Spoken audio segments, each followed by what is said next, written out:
Hi guys, I'm Bethany with Triple Nickel Equine, back with our fourth part of the hot horse tutorial. We are now on the pattern. If you've got a hot horse, I have found that this exercise really helps a lot with the horses that tend to get a little anxious on the pattern and ahead of themselves.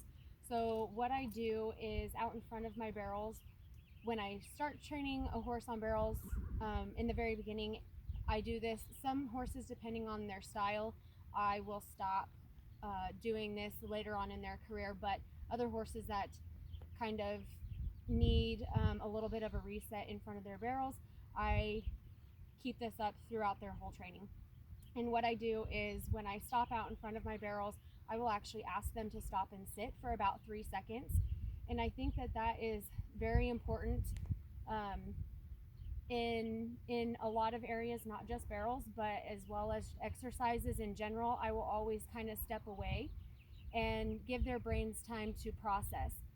When you go from one exercise to the next, or one part on the barrel pattern to the next, it kind of keeps their brain in constant firing mode when they need to be able to sit and put their brain in a process mode. And I feel like this really helps with that, and they can come back later and put this all together in a much more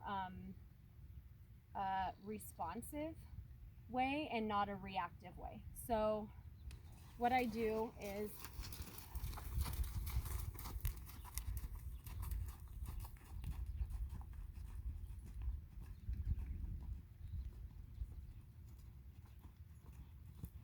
when I come up to my barrel,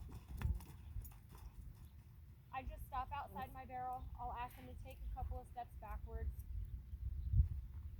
and then I will ask them to sit. So you can already see he's getting a little antsy here. I don't let my horses move forward until they can plant all 4 feet for at least 3 seconds. And that's almost like hitting a reset button.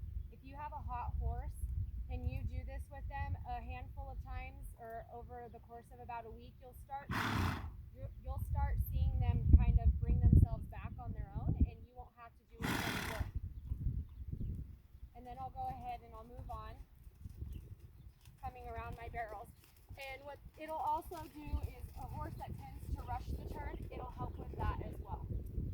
And I'll do that on all 3 barrels. We won't do that today, but I do that on all 3 barrels.